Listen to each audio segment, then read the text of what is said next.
Coming at you live from a debt-free household, you punk-ass bitch.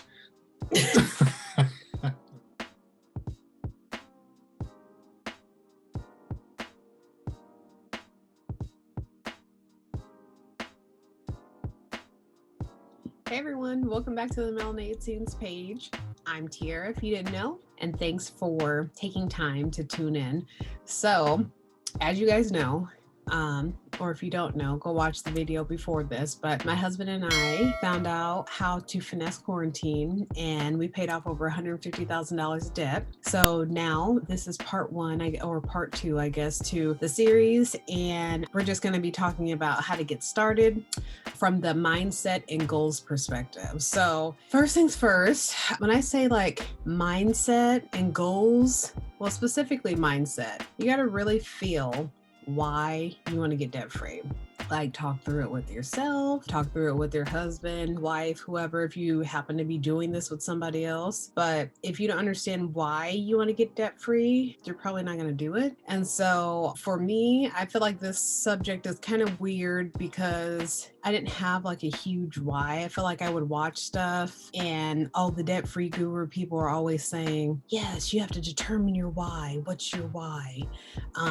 And their why was always something like super extreme in my eyes, like their kids needing to help family that is ill, things like this. And for me, if I'm honest, I don't live for other people, and therefore I'm not going to set my goals around them, even if they are family. I know that may sound kind of effed up, but I don't believe in doing something or living for my kids or so I can be able to take care of my parents.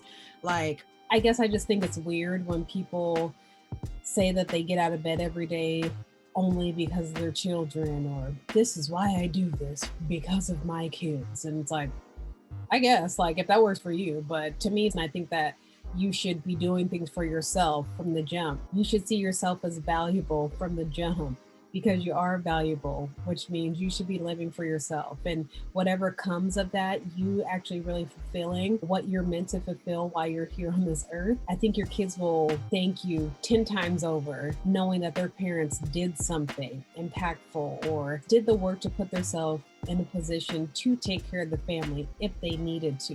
If I'm honest, if a kid comes along, I mean, good for them because they get to benefit from all the good things that I've done. Or if there's ever a situation where my parents get older and they can afford something, or, we need to pay for something to keep them healthy, then by me setting myself up for success, that leaves them in a positive position, because there won't be a question of if we can afford this, because my husband and I have decided to set ourselves up for success. If that makes other people want to get their life together is by having kids, I mean, by all means, but for me, that's just not the case.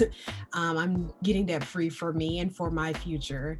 And also, like, after setting up that $1,400 like savings goal that I was talking about in the first video, and then I really started to look at my money, I did a check on how many payments I had paid toward my student loans, my Great Lakes student loans, over the past, at that point, it was probably 3 or 4 years that I was paying about $200 every month. And I had paid like over $12,000, and the fucking number that I owed like still hadn't even moved. Like the $44,500 blah blah blah dollars, like number didn't move after paying on this thing every single month, $200 for 3 to 4 years. So that's what made me be like, I'm not about to be out here giving these hoes all my money just to make it easier to, pay a $200 payment. Because I hear people say that about their student loans, like, yeah, well, it's going to be there forever.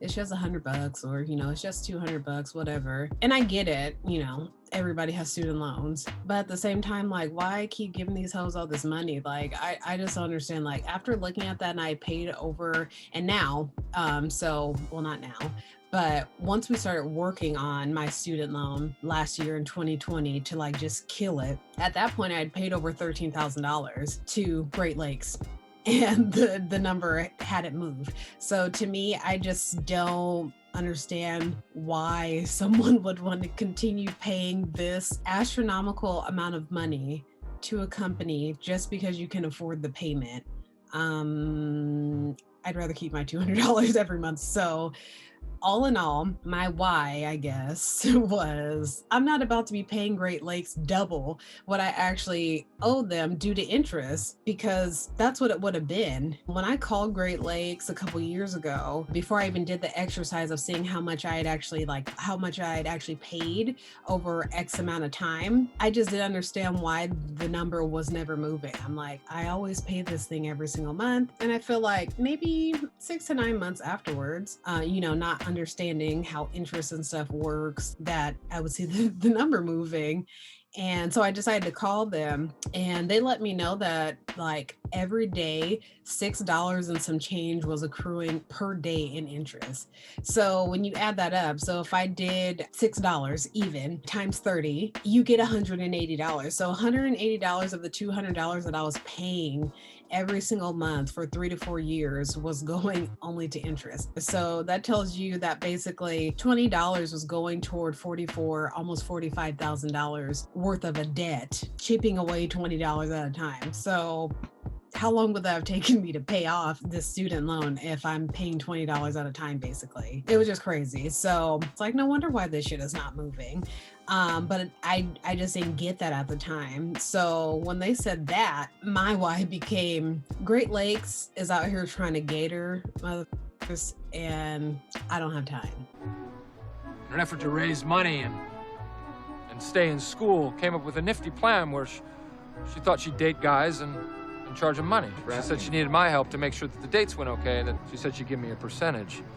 Oh my God, you were a pimp. And we started making a lot of money. Pretty soon, there were about 14 ladies that I was protecting while they gave me money.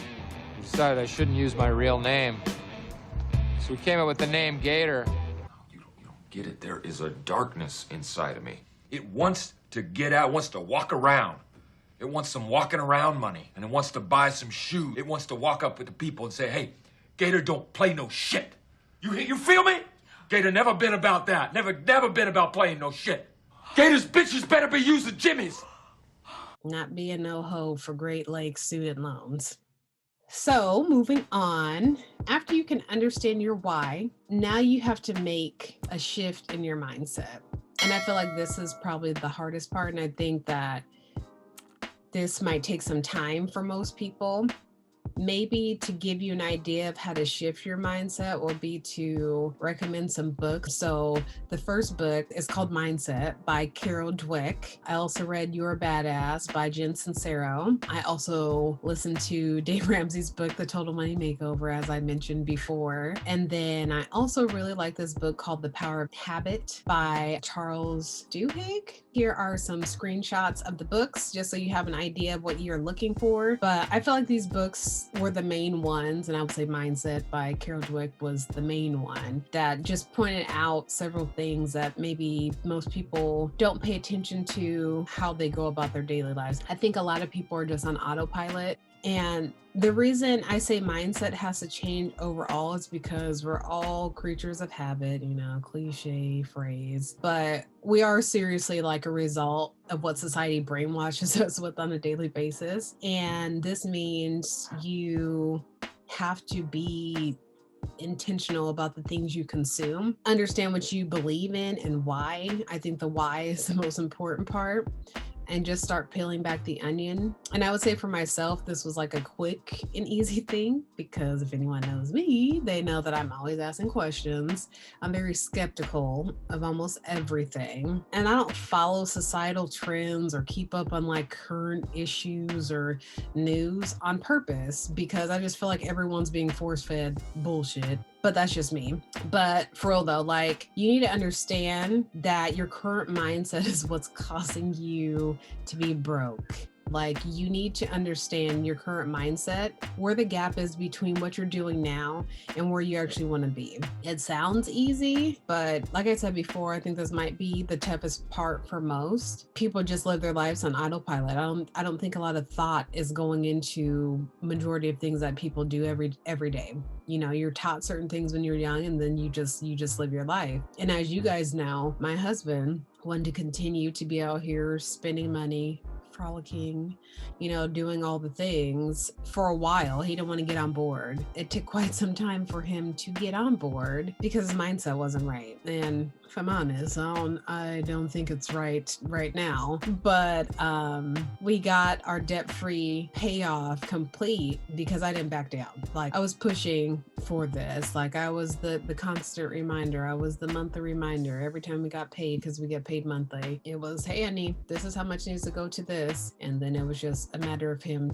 doing a transfer. But it was literally a constant reminder for months, the entire 28 months that it took to pay off our debt.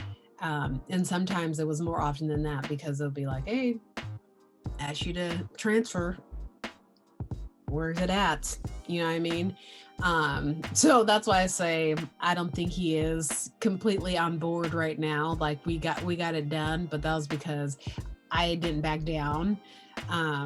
But if we left it to him, I think we'd still be paying off some debt right now. But it was saying all that, I'm just saying that we're coached to be consumers, to use credit cards, to borrow when we can't afford something, et cetera, et cetera, et cetera. Since we were kids, like, they start marketing to kids like at the youngest of ages. So what makes you think you'll be able to combat it immediately just because you came up with the idea that you want to become debt free all of a sudden? Like, I don't think that's going to happen. So you have to do the work of asking yourself why you buy X, why you spend money on Y. And if you don't know why, you won't be able to master the how part of getting out of this mess. So yeah, you have your why, and then after you understand that why, you have to make the mindset shift. And the mindset shift requires asking a lot of questions that you don't want to answer about why you're buying shit, why you're swiping at this place and that place and not paying attention to where your money is going.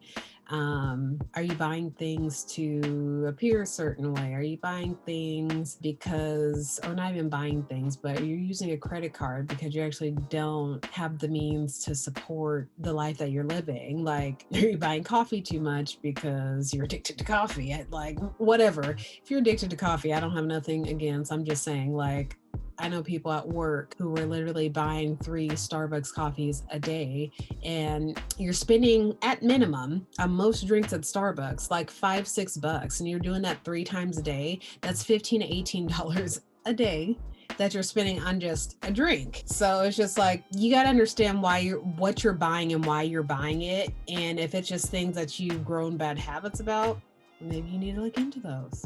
Next piece, I would say the third thing would be, once you understand the why you want to get debt free, and once you understand the mindset you have and how you got into the mess, then it's time to set your goals. So when you're setting your goals, I started with, I want to pay this off by X date. So if you want to pay something off by a certain date, then you need to work backward from your total debt number and see how much money is required each month for you to actually meet that goal. And you might be super surprised that you could pay it off in just a couple of months, or you might be taken aback at how long it's going to take you to pay this shit off. Like, to me, 28 months was a long time for me, like a long time. Like, I guess now looking back, it's like, oh, we paid that off in 28 months, but 2 years and 4 months is a long fucking time when you're only 1 month in.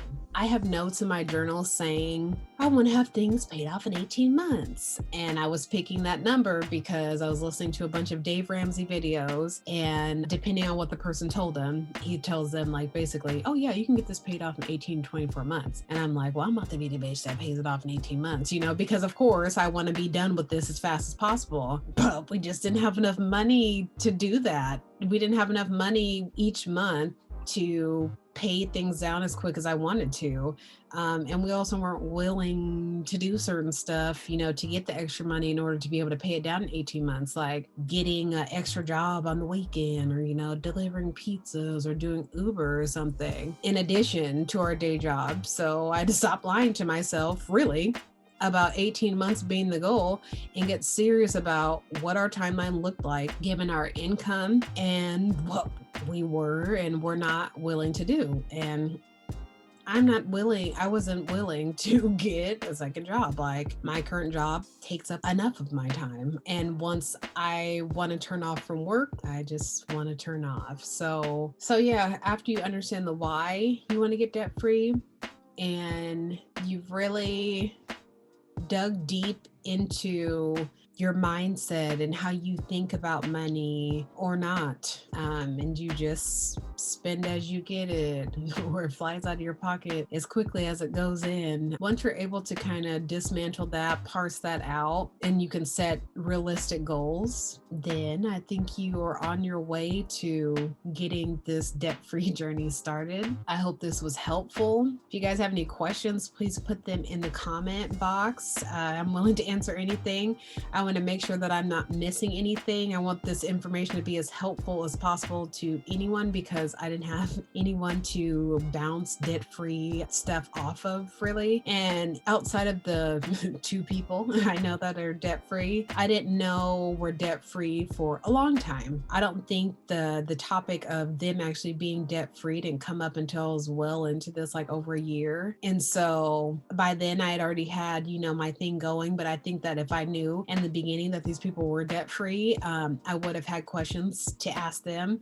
And so if you guys have any questions, feel free to ask them. Please also subscribe to the page. I'm trying to get to the 1,000 follower mark here on YouTube. But yeah, ask me anything. My why was I'm not about to be paying these hoes, and you guys shouldn't either. My mindset shift went from, I know I have enough money to pay my bills every month, so I'm good. But I also knew that I have this student loan, and I don't know anybody else who has said they've paid off their student loan. So clearly, just gonna be in this camp of the people who decide to go to college and deal with this $200 a month payment. But after I started to really look at my money and just being like, $6 and some cents every day accruing, like, there's no way. But do you guys want to pay someone $13,000 and you get nothing on the end, and you still owe them $45,000, and you just want to keep doing that? Like, it's a waste. So the way I began to look at money was the only way for us to actually be free. And when I say free, I would like to live my life on my own terms, decide if I want to get up and work or not, decide when we want to go on trips or not. It's not planned around someone else's schedule or someone else telling me yes or no, I can or cannot do something. And so that was my mindset shift. I need to be able to free up my money so that extra money can now work for me so I can retire early. How do you think the wealthy people got where they are? It wasn't by being a consumer. Thank you for tuning in, guys. Next video, we'll be talking about how to get started, but from the understanding and dissecting your expenses. So I'll catch you guys on the next one. Make sure you hit that subscribe button.